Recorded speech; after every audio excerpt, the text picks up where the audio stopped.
जी hello दोस्तों, मैं हूं कमर चीमा और दोस्तों मेरे साथ मौजूद हैं, जिस तरह के आप देख रहे हैं, साजिद तारड़ साहब। मैं इनके ऑफिस में बैठा हूं और आज दो तीन बड़े इंपॉर्टेंट टॉपिक हैं। एक तो ये है कि पाकिस्तान को $1 बिलियन जो मिला है IMF से, तो पाकिस्तान के सारे मिनिस्टर्स उसको इस तरह सेलिब्रेट कर रहे हैं जिस तरह पता नहीं ये कोई बहुत बड़ी रकम है। इसका मतलब यह है कि पाकिस्तान की जो मैक्रो इकोनॉमिक इंडिकेटर हैं उनमें इतनी ज़रूरत है पैसों की कि हमारे लिए $1 अरब की भी बड़ी वैल्यू है। और दूसरा, जो बलूचिस्तान में इस वक्त हम देख रहे हैं कि वहां पे दहशतगर्दी जो है वो बढ़ रही है और दो बड़ी तंजीमें हैं, एक बलोच नेशनलिस्ट आर्मी है और एक जो बसर जो 4-5 दहशतगर्द जमातों का बलोच जो नेशनलिस्ट जो थे उनका एक ग्रुप है, उसने बार बार हमले किए हैं और वो ट्विटर पे बड़े पैगाम जारी कर रहा है। और तीसरा, इमरान खान साहब चाइना पहुंच गए हैं। इस हवाले से बात करनी है। तारड़ साहब, सबसे पहले आपसे बात करनी है कि ये $1 बिलियन जो है, इसकी क्या रेलिवेंस है? क्या इसकी $1 बिलियन हमारे लिए ज्यादा इंपॉर्टेंट है, या ये मैक्रो इकोनॉमिक स्टेबिलिटी की बात हो रही है, या और लोन्स हम लेना चाहते हैं, या उसकी बात हो रही है? आप इसको किस तरह देखते हैं? और खासकर जो हमारे फवाद चौधरी साहब और जो फाइनेंस मिनिस्टर साहब की जो ट्वीट्स हैं वो सोशल मीडिया पे डिस्कस हो रही हैं बहुत ज्यादा, आप इसको किस तरह देख रहे हैं? चीमा साहब, मेरी नजर में पाकिस्तान को IMF के पैकेज की जरूरत नहीं थी और ना ही बाहर से और मजीद पैसों की जरूरत है। उसकी वजह यह है कि जिस तरीके से पैसा ड्रेन हो रहा है पाकिस्तान से, जिस तरीके से आपकी रूलिंग एलीट उस पैसे को लेके बाहर भाग रही है, जब तक वो ना रोकेंगे, आप चाहे $10 बिलियन ले लें कहीं से, वो बेसूद है। ये आपका 21वां 22वां IMF का प्रोग्राम है और इसका असर किस पे पड़ेगा मैं अभी बता देता हूं आपको कि ये पैसा तो बाहर जाएगा। ये बिल्कुल आपकी रूलिंग एलीट का कोई 1000-2000 बंदा है, उनकी प्रॉपर्टियां बच्चों की तालीम पे खर्च होगा। अब इसका जो IMF का पैकेज है ये किस तरह आएगा, इसकी अभी पहली किस्त है ये। सबसे पहले तो मैं ये कहूंगा कि मुझे खुद अफसोस हुआ कि लोगों ने इस्तेमाल लफ्ज किया, शुक्र अल्हम्दुलिल्लाह पैसे मिल गए हैं। कर्जा कौम के ऊपर आपकी खुद मुख्तारी सारी आपने गिरवी रख दी है और उस पर आप शुक्र अदा कर रहे हैं। एक तो आपका एटीट्यूड ठीक नहीं है बिल्कुल। अब मैं ये कहूंगा जो IMF के पैकेजेस का हिस्सा है वो क्या चीजें हैं। वो सबसे पहले आपको कहते हैं कि अपनी इंपोर्ट बंद करें, इंपोर्ट आप बंद नहीं कर रहे। BMW और प्राडो आपकी जरूरत है वो आप बंद नहीं कर सकते। अब दूसरी चीज उन्होंने कहा कि टैक्स कलेक्शन आप बढ़ाएं अपनी। टैक्स कलेक्ट किनसे करेंगे? वजीर और वजीरों के रिश्तेदार तो नहीं देंगे, वो कौन देंगे? जो लोग बेचारे मजबूर हैं, जो छोटे दुकानदार हैं, छोटे फार्मर हैं, छोटे बिजनेसमैन हैं, और दूसरा मुलाजम पेशा लोगों से तो टैक्स वैसे ही उनकी तनख्वाहों से ले लिया जाता है। अब वो जब होगा, जब टैक्स बढ़ेगा, एक छोटी सी मिसाल ये दूंगा, आजकल जिस तरह यूरिया नहीं मिल रहा आजकल, उसके पीछे भी आपके टैक्सेशन का सुना है कि एक अमल दखल है। आपका डॉलर $200 पे जाएगा क्योंकि आपने मनी चेंजर्स के ऊपर भी टैक्स लगा दिया है। और फिर वो करते क्या है, उन्होंने कंज्यूमर को पास ऑन करना है। जिस तरह इस वक्त यूरिया क्राइसिस चल रहे हैं, इसके बाद क्या होगा, गंदम की आपकी फसल ठीक नहीं होगी और आपकी रोटी 30 से 50 रुपए हो जाएगी। तो एक और महंगाई का एक तूफान आने वाला है पाकिस्तान पे इस IMF के। और दूसरा याद ये कराना चाहूंगा, इस IMF का ये पहला पैकेज है। इस पैकेज का हिस्सा है कि आपने हर महीने बिजली और पेट्रोल के पैसे बढ़ाने हैं आपने। ये आपका IMF, अभी आपने इनसे $3 बिलियन लेना है। $1 बिलियन प्रूव हुआ है रात को, $2 बिलियन अभी और लेना है। आपने अपनी अवाम का खून चूसना है तो $2 बिलियन और मिलेंगे। तो ये IMF और पैसा पाकिस्तान के अंदर कम नहीं है, बिल्कुल कमी नहीं है। आप कभी भी इस्लामाबाद या लाहौर निकल के देखें, प्राडो देखें आप कितनी है। आप लोग देखें कि शादियों पे किस तरह पैसा उड़ाते हैं लोग, मेरा किस तरह शॉपिंग अभी कर रहे हैं, बाहर लोग रेस्टोरेंटों के ऊपर खाना किस तरह खाते हैं। ये सारे इंडिकेटर्स हैं कि पैसे की इस तरह कमी नहीं है कि आप, मेरा मकसद आपको दर बदर जाके निकल के, तो जिस तरह आप काजकिस्तान से पैसा ले रहे हैं, जिस तरह आप रशिया से ले रहे हैं, टोटल आपका $5 बिलियन कर्जा लेने का प्रोग्राम है शॉर्ट टर्म पे। करप्शन आप रोक नहीं रहे, लीकेज आप रोक नहीं रहे, ब्लीडिंग आप रोक नहीं रहे। तो पैसा ये 5 बिलियन से आप $50 बिलियन भी ले आए तो वो जाएगा दुबई और लंदन और कनाडा, उसका क्या फायदा? तो मैं बिल्कुल, ये मेरी ओपिनियन यही है कि सबसे पहले जो आपकी जो इंसाफ की तहरीक है वही फेल हो रही है। आपकी अकाउंटेबिलिटी सिर्फ अपोजिशन के लिए है, आपकी अकाउंटेबिलिटी सिर्फ एक आम पाकिस्तानी के लिए है। जब तक आप अपना जुडिशल सिस्टम, सजा जजा के सिस्टम को ठीक नहीं करेंगे तो ये बाहर के पैकेजेस आपको क्या करेंगे? कोई इसका बेसूद है। ये आप पहले अपना लोकल सब, मैं ये फिर बार बार कहता हूं, लोकल फाइनेंस मिनिस्टर पहले कोई ढूंढे आपने। वर्ल्ड बैंक और IMF के मुलाजिम रख लेते हैं आप, वो जो सिर्फ अमेरिका के इंटरेस्ट को देखते हैं। वो पाकिस्तानी अवाम को उनके बारे में क्या पता है? इस वक्त शौकत तरीन साहब को क्या पता है? अगर सबसे बड़े इकोनॉमिस्ट है तो मेरा चैलेंज है 20,000 रुपए वाले तनख्वाह का, उसका महीने का घर का बजट बना के दे, मैं तब देखूंगा उनकी अचीवमेंट है कोई। तो वरना सारा दिन नंबर ब्लूमबर्ग के बताने, सारा दिन लोगों को यहाँ पे वॉल स्ट्रीट जर्नल की स्टोरियां सुनानी, ये बेफजूल है, लोगों को एक टोपी ड्रामा है। तारिक साहब ये बताइएगा कि इमरान खान साहब तो कहा करते थे, इस सवाल का थोड़ा एक और पॉइंट ऐड कर लें, इमरान खान साहब कहा करते थे मैं खुदकुशी कर लूंगा, मैं फांसी लगा लूंगा, मैं IMF नहीं जाऊंगा। और ये जो है वो, ये जो बाकी लोग IMF जाते हैं ये बहुत बड़ी ज्यादती कर रहे हैं, IMF मुल्क का खून चूसता है। तारिक साहब, क्या हमारे सियासतदान हमें बेवकूफ बनाते हैं कि वो जब इस तरह के बड़े बड़े नारे लगाते हैं, हम IMF नहीं जाएंगे, हम कर्जा नहीं लेंगे, हम भीख नहीं मांगेंगे, और ये जो इन्होंने जो है वो जो बाउल पकड़ा हुआ है, मांगने वाला बाउल पकड़ा हुआ है और दुनिया के सामने जो मांग रहे हैं, ये क्या उस वक्त सिर्फ नारे हुकूमत में आने के लिए थे, या आप समझते हैं कि इमरान खान को वाकई पाकिस्तान की इकोनॉमिक सिचुएशन का अंदाजा नहीं था? क्योंकि कहने को तो ये है कि जैसे इन्होंने हुकूमत संभाली थी, अगले 6 महीनों में उनकी पार्टी के अंदर ये लड़ाइयां होती रही, IMF जाना कि नहीं जाना, तो सियासत करते रहे या इनको पता ही नहीं था कि ये हालात हैं? इनको आप ना सिर्फ ये IMF का, इनके और भी कई अगर देखें, इनके डिसीजन है, इन्होंने आज तक अभी हर तकरीर में कहते हैं मैं NRO नहीं दूंगा। NRO तो इन्होंने नवाज शरीफ को दिया, वो डील के जरिए गया। असद उमर साहब ने खुद इस चीज का उन्होंने बताया एक मीटिंग इंटरव्यू में कि इमरान खान साहब की मर्जी के साथ नवाज शरीफ साहब बाहर गए। दूसरा, एक दुनिया को अभी कहते हैं मैं जरदारी को NRO नहीं दूंगा। वो सिंध एक सबसे बड़ा सूबा है, कराची एक सबसे बड़ा शहर है, वो उस पर हुकूमत कर रहे हैं, वो NRO नहीं तो और क्या है? तो ये सिर्फ एक लोगों को बेवकूफ बनाना है। और मैं खासकर आपके देखने वालों को कहूंगा कि अगर आपने पाकिस्तान की सियासत को या एक हाइब्रिड सिस्टम को समझना है, तो जो अभी अगले दिन स्टेट बैंक ऑफ पाकिस्तान का जो तरमीमी बिल था, जरा उसको देखें, किस टेक्निकल तरीके से, पॉलिटिकल इंजीनियरिंग के तरीके से, किस तरीके से वो अप्रूव कराया गया। वहां पे अपोजिशन की जो है वो मेजॉरिटी है, लेकिन जिस तरीके देखिए, उससे पहले अगर देखें तो वहां पे हमारे आजम नसीर ताड़ साहब ने पहले बनना था, क्योंकि वहां पे अक्सरियत नून लीग की थी। किस तरीके से मैनिपुलेट करके वहां पे गिलानी साहब बने, और किस टेक्निकल तरीके से गिलानी साहब उस दिन वहां पे आए ही नहीं है। और उसके बाद देखें, वो अच्छा बनने के लिए उन्होंने रिजाइन दिया, रिजाइन भी उन्होंने अपनी पार्टी को भिजवा दिया। देखें क्या ड्रामा है। मैंने उसके दूसरे दिन बिल्कुल कहा था कि किसी भी बंदे को अगर पाकिस्तान के सिस्टम को समझना हो तो इस बिल की कार्रवाई को और इसके आसपास जो अवामिल हैं उनको देख ले, तो पूरा सिस्टम आपका नंगा हो जाता है, सारे का सारा। तो तारिक साहब, इसमें फिर ये बताएं कि क्या ऑपोजिशन हो या हुकूमत हो, ऑपोजिशन जो है उन्होंने जब बिल पास करवाना होता है वैसे वो तकरीरें करते हैं, हम हुकूमत के खिलाफ नो कॉन्फिडेंस मोशन लेके आएंगे। जब बिल पास करवाना होता है तो वो सेनेट से एब्सेंट हो जाते हैं।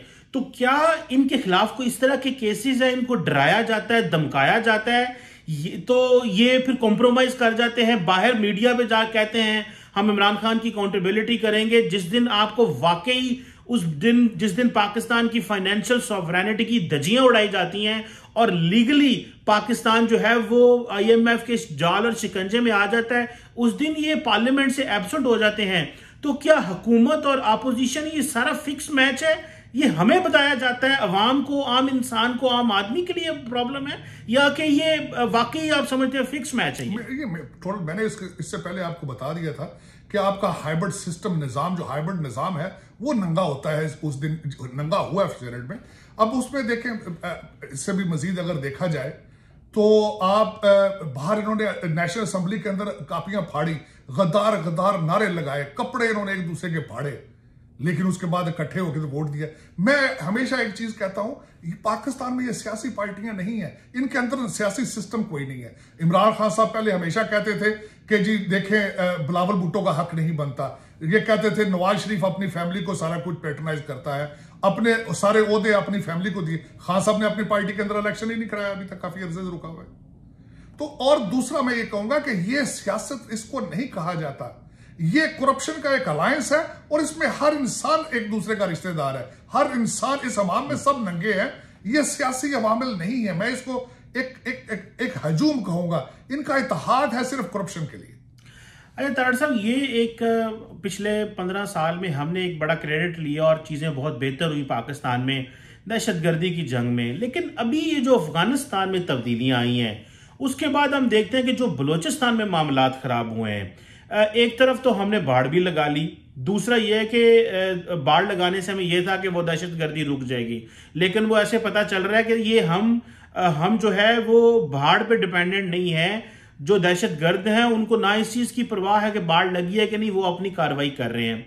तो क्या वो तालिबान तारड़ साहब जिनके ऊपर हमने इतना बैंक किया, उनके ऊपर रिलाय किया, उनसे हमने नारे मारे, इस्लामाबाद में पाकिस्तान में बड़े हम खुश थे कि जनाब वो क्या हुआ, और इमरान खान साहब ने तो आपको पता है कहा था, और इससे अमेरिका और हमारे जो वेस्टर्न इत्तेहादी बड़े नाराज हुए जब उन्होंने कहा कि तालिबान ने जो है वो जुल्म की और वो जंजीरें जो है वो तोड़ दी हैं और वो आज़ाद हो गए हैं आज। तो ये वो लोग जो हम पे हमले कर रहे हैं वो तो अफगानिस्तान में बैठे हैं तारड़ साहब। अभी तो अमेरिका भी नहीं है जिसको हम क्रिटिसाइज कर सकें, अभी तो वहां रॉ भी उस तरह मौजूद नहीं है जिस तरह हम उसको गो क्या ISPR ने ये कहा है कि वहां रॉ और जो है अफगानिस्तान में लोग मौजूद हैं। लेकिन तारड़ साहब, इसका क्या सोल्यूशन है कि अफगानिस्तान में TTP बैठी हुई है, बलोचों की फैमिलियां बैठी हुई हैं और बलोचिस्तान में जब उनका दिल करता है हमला कर देते हैं। क्या हमारा सिक्योरिटी गार्ड लोर हो गया, या आप समझते हैं कि हम अफगानिस्तान में तालिबान के आने की वजह से ज्यादा खुश थे, जो हमें जो है वो खुशी रास नहीं आई? क्या हुआ सर? ये आज का सिलसिला नहीं, आपने अपनी आंखों के सामने अपने हाथों से अफगानिस्तान को निकाला है। मैं उसको हिस्ट्री में थोड़ा सा ले जाना चाहूंगा। जब अमेरिका वहां से इनखला कर रहा था तो आखिरी दिनों में वहां पे काबुल के एयरपोर्ट की सिक्योरिटी है, उस सिस्टम को चलाने के लिए जिन कंट्रीज में देखा जा रहा था, पाकिस्तान का नाम वहां भी मौजूद नहीं था। वहां भी टर्की और कतर का नाम लिया जा रहा था। पाकिस्तान पे तालिबान भी एतमाद नहीं करते। और मैं यहां पे ये मेंशन करना चाहूंगा कि तालिबान मुख्तलिफ ग्रुपों का नाम है, तालिबान एक पार्टी का नाम नहीं है। और पूरे तालिबान के स्ट्रक्चर के अंदर आपको सिर्फ एक पार्टी की हमायत हासिल है, हक्कानी बरदरान की, बस। अगर हक्कानी बरदरान स्ट्रांग है तो आपका कुछ सुन लेता है, अगर उनकी नहीं सुनता तो आपकी कोई नहीं सुनता। ये आपकी सूरत हाल है। इस वक्त ईरान, कतर और भारत आपसे ज्यादा आगे अफगानिस्तान में चल रहे हैं। आप इक्तिसादी तौर पे ऑलमोस्ट बैंकरप्सी के किनारे पे पहुंचे हैं। इंडिया उनको गंदम दे रहा है। इंडिया के $3 बिलियन की इन्वेस्टमेंट है। इंडिया के 400 वहां पे सोशल प्रोजेक्ट्स चल रहे थे पहले, और अब भी दोबारा वो जाएंगे, वो कर रहे हैं। और जिस तरीके से मैंने कहा, मेरी ओपिनियन नहीं है, शायद मैंने आपको कहा था पहले भी, ये डॉन के अंदर एक हफ्ता पहले आर्टिकल छपा था कि ईरान, कतर और भारत हमसे ज्यादा आगे बढ़ गए इन हालात में। और जो आपके सर्कमस्टांसेस है, करप्शन, और जिस तरीके से आप देखें, सबसे ज्यादा आपकी गंदम स्मगल हो रही है अफगानिस्तान में, आपकी यूरिया स्मगल हो रही है अफगानिस्तान में, आप चीनी की स्मगलिंग पहले वहां करते हैं, डॉलर आपका सारा वहां जा रहा है। $200 रुपए का डॉलर होने की रीजन देखी जाए तो उसका 30-35% इंपैक्ट है कि आपका डॉलर स्मगल होकर अफगानिस्तान में जा रहा है। आपने पूरे अपने सफारती सारे सिस्टम को एक तरफ करके अफगानिस्तान की एडवोकेसी की, पूरी दुनिया में आपने अपना नाम भी खराब किया, एज ए डबल गेमर भी मशहूर हुए, लेकिन वो आपकी बाढ़ को उठा के फेंक रहे हैं। और सबसे बड़ा वादा तालिबान का था कि हम अपनी सरजमीन को किसी के खिलाफ इस्तेमाल नहीं होने देंगे, और वो उसकी खिलाफ वर्जी कर रहे हैं। लेकिन आप मजबूर हैं, आप कुछ भी नहीं कर सकते, क्योंकि आप यूनाइटेड नहीं है, ऑर्गेनाइज नहीं है, और करप्शन में इंतहाई बुरे तरीके से गिर चुके हैं। तो ये तो जाहिर बात है, एक जिसे कहते हैं सेल्फ इंट्रोस्पेक्शन करने की जरूरत है, और हमें उससे पता चल सकता है कि हमारे जो टारगेट्स हमने सेट किए थे और जो मामलात हम समझते थे हमारी मर्जी के मुताबिक हों, वो इंटरनली जाहिर बात है हमारी मर्जी के मुताबिक नहीं हो सके। तारड़ साहब, एक इंपॉर्टेंट अगला टॉपिक है कि इमरान खान साहब चीन पहुंच गए हैं। चीन से अगले दिन भी हमने बात की थी, $3 अरब की बात है। आप क्या देखते हैं? आप अमेरिका में यहाँ पे हैं और अमेरिका में आपने पॉलिसी सर्कल्स को बड़ा करीब से देखा है, आप व्हाइट हाउस को बड़ा करीब से देखते रहे हैं, आप अमेरिकन मीडिया, आप CNN पे गए हैं, फॉक्स न्यूज, बड़े अमेरिकन चैनल्स पे पर्सनली आपकी अपीयरेंसेस रही हैं और सेटअप को बड़ा अच्छा समझते हैं। पाकिस्तान ने जितना, इमरान खान साहब ने चीन को कब बताते हैं कि जितना हम चीन के करीब हैं, क्या हम वाकई इतना चीन के करीब हैं? और इसकी क्या इम्प्लीकेशंस हो सकती हैं जबकि CPEC हमारा स्लो पड़ा हुआ है? इमरान खान साहब ने चाइनीज बिजनेसमैन को नाराज कर दिया है। वो जो पैसे हमने उनको देने थे वो दे नहीं पाए। $1.5 अरब उनको देना था उनकी कंपनीज का। उल्टा जो दासू प्रोजेक्ट में जो लोग चीनी मारे गए उसके पैसे हमने ट्रांसफर किए, $2 अरब हमने उनको दिया है, वो जो फौत हुए और जो जख्मी हुए। ये अब क्या समझते हैं अमेरिकन एंगल से, चाइनीज एंगल से और पाकिस्तानी एंगल से, 3 एंगल से जरा तज्जिया करके बताएं हमें कि ये इमरान खान साहब जो लगता है ऐसे है कि आर्टिफिशियली पिच कर रहे हैं अपने आप को चीन के सामने कि हम जो है वो अमेरिका से निकल के या अमेरिकन ब्लॉक से निकल के आपके पास आ गए हैं। इसकी क्या इंप्लीकेशंस हो सकती हैं लॉन्ग टर्म? हमारे पास तो सारा डिफेंस इक्विपमेंट भी इनका पड़ा हुआ। सर ये जरा इस पर जरा बात कीजिएगा। देखिए, खान साहब ने पहले आके बड़ा जोर लगाया कि अमेरिका के साथ रिलेशनशिप बने, यहां से कुछ डॉलरों की बारिश आए, यहां से या यूरोपियन यूनियन की, पाकिस्तान पे भी और अफगानिस्तान पे भी। लेकिन मैं समझता था कि इस वक्त जो मेरा तज्जिया ये है, यूरोपियन यूनियन और अमेरिका ये दोनों ना सिर्फ पाकिस्तान अफगानिस्तान से भी डरते हैं, क्योंकि ये समझ चुके हैं कि अफगानी और पाकिस्तानियों के अंदर एक चीज मुश्तरक है, वो करप्शन है। और ये दोनों डबल गेमर है, ये करते कुछ है, खाते किसी से है, चलते किसी और से है। तो ये एक तासर वाशिंगटन डीसी में आपका और अफगानिस्तान का बिल्कुल एग्जैक्टली है। मैं उसको सपोर्टिंग आर्गूमेंट ये होगा कि यूरोपियन यूनियन, यूरोप में से कुछ ममालिक ने अफगानिस्तान में हेल्प करने की कोशिश की, लेकिन उन्होंने कहा था कि हमारी एनजीओ जाके, हमारे जाके खुद लोग डायरेक्ट पीपल टू पीपल उनकी मदद करेंगे, हम तालिबान को पैसे नहीं देंगे।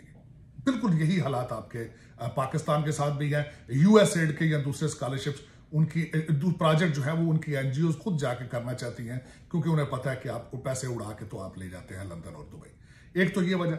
दूसरा, जब खान साहब ने पूरा जोर लगाया और यहां से कॉल नहीं गई, उन्होंने मोईद यूसुफ साहब को हायर किया कि शायद ये उनके इनसाइडर होंगे, वो भी कुछ ना कर सके। सबसे बड़ी उसमें रुकावट इंडियन डायस्पोरा है। एक दूसरा, व्हाइट हाउस के अंदर उनकी अपॉइंटमेंट्स। दूसरा, अमेरिकन इकोनॉमी पे इंडियन डायस्पोरा का इंपैक्ट। यहां पे मेजर ऑर्गेनाइजेशंस जो हैं उनके सीईओ इंडियंस हैं। तीसरा, इंडिया एज ए कस्टमर आता है अमेरिका से चीजें खरीदने। इंडिया फ्रांस के सामने जाता है as a customer, India Russia के सामने जाता है एज ए कस्टमर। आप जाते हैं खैरात मांगने के लिए, आप रशिया और काजगस्तान से खैरात मांग रहे हैं, आप चाइना से मांग रहे हैं, खैरात मांग रहे हैं, IMF के सामने घुटने टेक रहे हैं, खैरात मांग रहे हैं। तो इन अंडर दीज सर्कमस्टांसेस आप अपने रिलेशनशिप्स का कंपैरिजन कर लें कि भारत जो भी किसी को जो कुछ भी भारत एज ए क्लाइंट कहेगा, उनको उनकी बात सुननी पड़ती है। चाहे वो रशिया से कहें क्योंकि उन्होंने S-400 लिया है, चाहे वो फ्रांस को कहें क्योंकि उन्होंने वहां से राफेल तैयारी ली है। आप आइसोलेटेड क्यों हैं? आप फकीर हैं, वो क्लाइंट है। तो ये एक सबसे बड़ा डिफरेंस।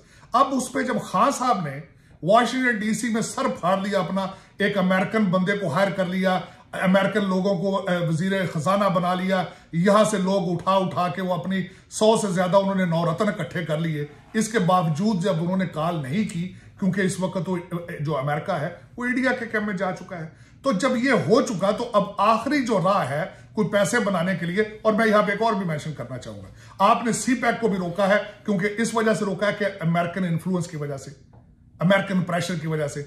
आप रोकते नहीं थे, स्लो कर लेते थे, क्योंकि आपके अंदर भी अभी ऐसे लोग मौजूद हैं जो अमेरिकन लॉबी से उनकी फीलिंग्स है उनके साथ। आपने वो भी हरबे इस्तेमाल कर लिए, लेकिन जब नहीं हुआ, अब ये आखिरी रास्ता है। आपने कहा है कि हम जमहूरियत की समिट में नहीं जाएंगे, हम विंटर ओलंपिक में चले जाएंगे।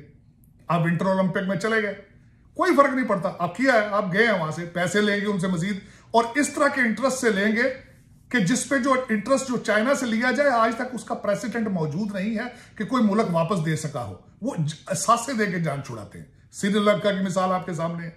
आपने भी एहसासे देने हैं, क्योंकि ये पैसा लिया जा रहा है, वापस देने की बुनियाद पर नहीं लिया जा रहा। मैं समझता हूं पाकिस्तान के पास सकत ही मौजूद नहीं है कि इस कर्जे को वापस किया जा सके, क्योंकि आपकी स्टील मिल बंद है, PIA आपकी बंद होने को फिर रही है। बल्कि जो कर्जा आप चाइना से ले रहे हैं, मैं अगले दिन पढ़ रहा था इस पे आर्टिकल, ये आप रेलवे को इंप्रूव करने के लिए ले रहे हैं। एक ऐसे अदारे के लिए लोन लिया जा रहा है जो पहले ही खसारे में जा रहा है। तो अब ये लोन वापस ये वापस कहां जा रहा है? ये तो ना पाकिस्तान जाना है लोन, ना पाकिस्तान ने वापस करना है। ये तो सब मैंने आपको बताया है कि इस वक्त पाकिस्तान का प्रॉब्लम पाकिस्तानी अवाम नहीं है। पाकिस्तान के ऊपर जो ब्रिटिश अपने गुलाम छोड़ के आए थे, वो अभी तक वो पावर में है। वो इस वक्त जो फॉरेन एजेंट है वो पावर में है, चाहे वो IMF के रिप्रेजेंटेटिव बन के जाएं, चाहे वो वर्ल्ड बैंक के बन के जाएं। वो गोरा सरकार जो है वो आपको निचोड़ रहा है और निचोड़ता रहेगा। और दूसरा क्या है, वो अपनी अब सेकंड जनरेशन को भी यहां पढ़ा रहा है, फिर वो वापस जाएंगे, वो नहीं छोड़ेंगे आपको, और ये मुसलसल हो रहा है process. It's not stopping at all. तार साहब, एक आखिरी सवाल आपसे करना, और वो बड़ा इंपॉर्टेंट है, और वो ये है, बांग्लादेश और इंडिया को आप देखें तारड़ साहब, तो जो उनकी लीडरशिप है वो जो ये वेस्टर्न इन्फ्लुएंस है उसको रोक रही है, और वो अपनी आइडेंटिटी की बात कर रहे हैं, अपने आप को जो है वो सामने लेके आ रहे हैं, जबकि पाकिस्तान जो है वो एज इट इज आज भी हम उसी तरह ही गोरे से इंप्रेस हैं, वेस्ट से इंप्रेस हैं। गो के होना चाहिए, इंटरेक्शन होना चाहिए, ये एज कॉम्प्लेक्स इंटरडिपेंडेंस की है, दुनिया हर बंदा हर दूसरे मुल्क पे इंडिपेंडेंट है और इसको पसंद किया जाता है, क्योंकि बुरी बात नहीं है। लेकिन अपने जिस तरह देखें ना, इंडिया जो है वो हर एक मुल्क के साथ अपनी बराबरी की सतह पे बात कर रहा है, बांग्लादेश एक बराबरी की सतह पे आ रहा है। हम क्यों उस तरह जो है वो चाइना के साथ हम सारे कॉम्प्रोमाइज हैं। इमरान खान साहब पहले कहते थे मुझे उगर का पता नहीं है कौन है, फिर कहते थे हम बंद कमरे में बैठ के बात करते हैं, और अभी हम कहते हैं हमारे मिनिस्टर साहब वहां गए थे, वजीर एम्बेसडर वहां गए थे उगर में, जहां पे उगर मुस्लिम्स हैं, वो बड़ी अच्छी जगह। अब हमने चीन की जहां पे जो है वो सपोर्ट करनी शुरू कर दी है, उनकी चीजों पे मिट्टी डालना शुरू कर दी है, और दूसरी तरफ इंडिया और बांग्लादेश जो है उनकी लीडरशिप के अंदर इतना कॉन्फिडेंस है कि वो वेस्ट को नो कहते हैं। हम वेस्ट को नो क्यों नहीं कह पा रहे? और ये जो कॉन्फिडेंस होता है, ये जो सेल्फ जिसे कहते हैं ना अपनी, जैसे मैं मिसाल के तौर पे शशि थरूर ने एक बड़ी अच्छी किताब लिखी और उन्होंने कहा कि इंग्लैंड ने हमें लूट के ले गया, तो इस तरह की जो बात है वो हमारे अंदर से क्यों नहीं आ रही, ना एकेडमिया से, ना लीडरशिप से, ना ब्यूरोक्रेसी से? इस पे जरा बताएं ये क्यों प्रॉब्लम चल रही है हमारी। मैंने इसका चीमा साहब पिछले अपने पहले जवाब में दे दिया है कि जब आप मांग के आप एज ए भिखारी के तौर पे किसी पे जाएंगे तो किस तरह ट्रीट करेंगे आपको, जब अपना आप माइंडसेट चेंज नहीं कर पाते। आपके नारे क्या हैं? आपके नारे हैं कि भुट्टो जिंदा है, आपका नारा है खांदा है लांदा है, ये आप जो पॉलिटिकल नारे हैं। तो आप एक गुलामाना सोच है, जिस तरह IMF का कर्जा गया है और आपके वजीर दमादम मस्त कलंदर आज देगे पकड़ी जर्दे की पाकिस्तान में, आज एक दूसरे को जबकियां डाली जा रही हैं, वो कर्जा ले रहे हो जो वापस नहीं दिया जाना, और ये 22वां कर्जा है यार, ये पहला कर्जा नहीं है। और खान साहब, मेरा मकसद कोई इस पे ये जो लुटियां डाली जा रही है, इस पे कर्जे पे लोग खुश होते हैं, और सिर्फ मुंह सिर बन रहे आगे 5-6 बिलियन डॉलर इस 1 बिलियन की वजह से आगे आएगा, हम लूटेंगे, खाए पिएंगे। वही बात अब मैं बात कर रहा था, आप एक दरवाजे पे रोज बंदा मांगने आ जाए आपके, आप उसको कितनी इज्जत करेंगे? यही आपके हालात हैं इस वक्त, आपके प्राइम मिनिस्टर के, आपके फॉरेन मिनिस्टर के, आपके सारे दूसरे मिनिस्टर्स के। एक बंदा रोजाना आपके दरवाजे पे मांगता फिर रहा, कहता मेरे छोटे छोटे वजीर हैं मुझे दे दो, मेरे छोटे छोटे मशीर हैं बेचारे भूखे मर रहे हैं, कुछ ना कुछ दे दो। तो आप जहां जाते हैं मांगने जाते हैं। दूसरा, आप बांग्लादेश की बात कर रहे हैं, इंडिया की बात कर रहे हैं, करप्शन पे देखें उनका 50वां नंबर है। मैं अगले दिन एक और बात कर रहा था, आप स्विस बैंकों में करप्शन का पैसा जरा देखें, पाकिस्तान का साइज देखें, इंडिया का साइज देखें, आप पाकिस्तानियों को ज्यादा पैसा पड़ा स्विस बैंकों में करप्शन का कंपेयर टू इंडिया। तो आप कंपैरिजन करते हैं, खान साहब मैं कहता हूं कंपेयर करते हैं जी, पाकिस्तान सस्ता तरीन मुल्क है, पाकिस्तान पुरअमन तरीन मुल्क है। मैं हैरान हो गया हूं, खान साहब ने कहा कि हमने तो पहले 90 दिन के अंदर हर चीज ठीक कर दी थी। फिर अगले दिन खान साहब ने मिसाल दी है कि रियासत मदीना के पहले साल भी बड़े मुश्किल में थे, इसलिए 5 साल गुजर गए, मुझे अगले 10 साल और दो। तो ये आपकी डायरेक्शंस है। और दूसरा बात कर रहे थे, बाहर से आप लोग आते हैं, मैं मिसाल देना चाहूंगा फैसल वाडा साहब की, उनके केस पे फैसला हुआ है। आपके मुझे ये बताएं, फॉरेन फंडिंग केस पे फैसला हुआ है। ये इंसाफ की तहरीक के लोग हैं ये, कि जिन्होंने इंसाफ का वादा किया था। और अपनी जुडिशरी का और अपने इलेक्शन कमीशन की बात करें, इस फैसल वाडा साहब आपके सिस्टम को मैनिपुलेट करके फ्रॉड लगा के पहले कुछ थे, फिर सेनेटर बनाए गए, और अभी तक उस पर फैसला नहीं आया। तो अगर ये और छोड़े, है तो बड़ी गंदी सी मिसाल है, वो क्या नाम है, टिकटॉक वाली लड़की ने अगले दिन पाउंडों का ढेर लगा के टेबल के ऊपर कहा, उसने कहा मैं ये लेके जा रही हूं, कह लो फेडअप को मेरे पीछे आ रहे। तो देखें मैच्योरिटी को, हालात अपने देखें, कुछ स्टडी करें, हम कहां जा रहे हैं, हमारे मॉरल्स क्या है। एक बच्ची की ना तालीम याफ्ता एक बच्ची है, मेरा मतलब आपकी पूरी कैबिनेट की सारी वीडियो हर चीज के फोन सेट के अंदर मौजूद है, और रोजाना चैलेंज करती है आपकी सारी इस सो कॉल्ड इशराफिया को, रोजाना चैलेंज करती है कि तुम्हारे कपड़े उतारूंगी मैं, और आप उसके सामने मजाक बन चुके हैं। तो ये इस तरह भी कभी मुल्क से, फिर अगर आपको कहें कि आप बनाना रिपब्लिक है तो आप माइंड कर जाते हैं। फिर को करो ना, ये देखेंगे ये कर रहे हैं। आपको 1 बिलियन डॉलर या 5 बिलियन डॉलर की जरूरत है, आपकी 12 रुपए की रोजाना डेली करप्शन हो रही। खान साहब की अपनी स्टेटमेंट है, रोक सके उसको, ये तो बाहर से बिलियन डॉलर लाने की क्या जरूरत है भाई। तो ये एक फ्रॉड है, एक धोखा है।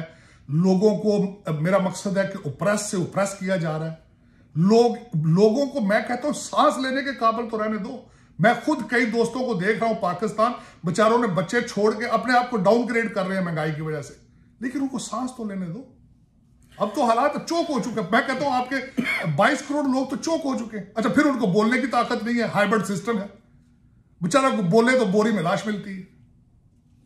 तारड़ साहब, एक छोटा सा सवाल इसी के साथ में लिंक करने, लोगों को अकाउंटेबिलिटी क्या है। आप खुद भी अमेरिका में भी लॉ स्कूल गए हैं, पाकिस्तान में भी आपने लॉ किया है पाकिस्तान की प्रेस्टिजियस पंजाब यूनिवर्सिटी से, और अभी इत्तेफाक से आपके जो दोस्त हैं क्लास फेलो जो हैं वो भी सुप्रीम कोर्ट बार एसोसिएशन के सदर हैं हसन बून साहब। ये जो पाकिस्तान में नए चीफ जस्टिस साहब आए हैं, ये बताएं कि इस हवाले से जो अकाउंटेबिलिटी की आपने बात की, क्या ये इंसाफ उस तरह कर पाएंगे, या आप क्या समझते हैं कि पाकिस्तान में अकाउंटेबिलिटी करना इतना मुश्किल क्यों है? क्योंकि बार बार तारड़ साहब अब एक ही चीज का रेफरेंस दे रहे हैं कि फैसल वाडा का एहतसाब नहीं हुआ, इमरान खान साहब का अपने फॉरेन फंडिंग का एहतसाब नहीं हुआ, ताकतवर लोग हैं। तो क्या हमें नए चीफ जस्टिस साहब से, जो बड़े ऑनरेबल हैं, जिनका बड़ा मुकाम है और इन्होंने बड़ी अच्छी जबरदस्त किस्म की सर्विस की है, हमें इनसे क्या उम्मीदें रखनी चाहिए कि क्या वाकई अकाउंटेबिलिटी पाकिस्तान में हो सकेगी? देखिए, बंदयाल साहब इज अ रिमार्केबल जूरिस्ट, इसमें कोई शक नहीं। मैंने उनका पोर्टफोलियो पढ़ा है, जिस तरह की तालीम है उनके पास और जिस तरीके से उन्होंने फैसले किए हैं, आई एम वेरी होपफुल। मैंने उनकी स्पीच सुनी, उनके इनाग्रेशन वाले दिन की स्पीच सुनी, जिस दिन उनकी तकरीब हल्फ बर्दारी थी। तो उम्मीदें हैं उनसे, इसमें कोई शक नहीं है। देखिए, लेकिन एक आदमी ऊपर बैठ के क्या करेगा जब पूरे का पूरा सिस्टम ही खराब है?